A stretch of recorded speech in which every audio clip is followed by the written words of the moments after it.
Disappointing start to his week in his Australian Open title defense gave way to a solid Sunday as Jordan Spieth closed with a final round 67 to get a top 10 finish. Now he's trying to win the Hero World Challenge for the second time in his career. Todd Lewis on why Spieth won't sound the same on the course this week. Jordan Spieth is not quite 100% as he prepares for round number 1 of the Hero World Challenge on Thursday. You see, Jordan got sick a couple of weeks ago, but thought he was past it enough to travel to Australia to compete in the Australian Open. After a top 10 finish, Jordan then traveled from Sydney to the Hero World Challenge. However, he has not passed this illness completely because of jet lag. Jordan hasn't been able to sleep properly, which is understandable considering Sydney is 16 hours ahead of the Bahamas. Now, most of the problem for Jordan is in the sinus area, congestion, and he does have laryngitis, which forced him to cancel today's scheduled press conference. However, Jordan was in pretty good spirits and thinks he will be okay to compete here this week.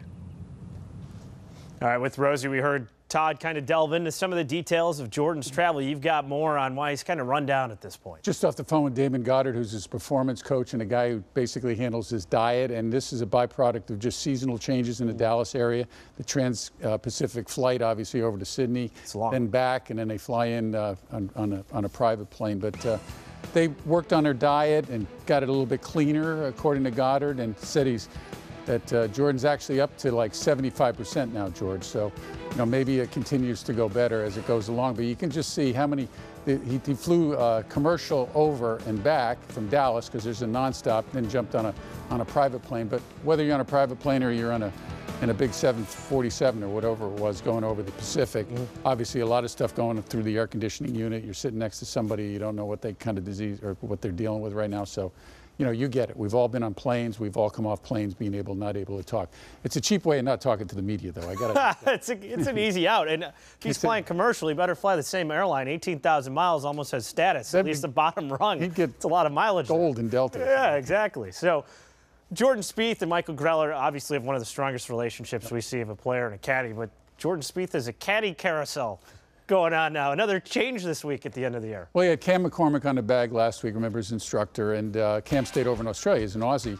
So he's got Eric Leindecker on the bag this week. Eric's one of his close friends from the Jesuit preparatory school that he went to in Dallas, so they go back years, obviously, and has worked on Jordan's bag before. And I just add before we move on, you know, Jordan's been used to this flight and changing caddies, but as it relates to the Australian Open, remember in 2014, he won by 6 shots, then made this journey and then beat Stenson by 6 shots down at the Hero. So, you know, he's used to getting off planes and winning a golf tournament. Of course, that was 3 years ago.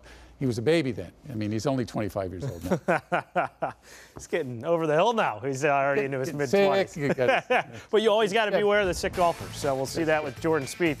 Good foreshadowing as we look at the past 5 champions in this event. It was Graham McDowell in 2012, taking that for the second time in his career. Zach Johnson, remember that hole out to force the playoff. 2013, Jordan Spieth, like you mentioned.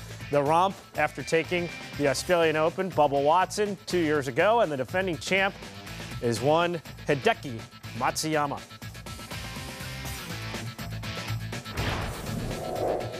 Time now for the Comcast Business Edge.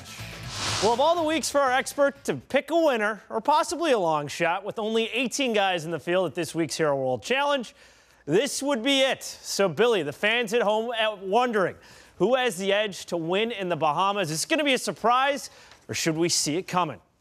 Even though he gave up a 6-shot lead in the final round of his last tournament, I'm going to go with the #1 player in the world, and that's Dustin Johnson. Remember, he put a new set of irons in the bag. In that final round, he hit the irons poorly. Even by his own admission, he said they weren't very good. But what he is doing well is driving the ball.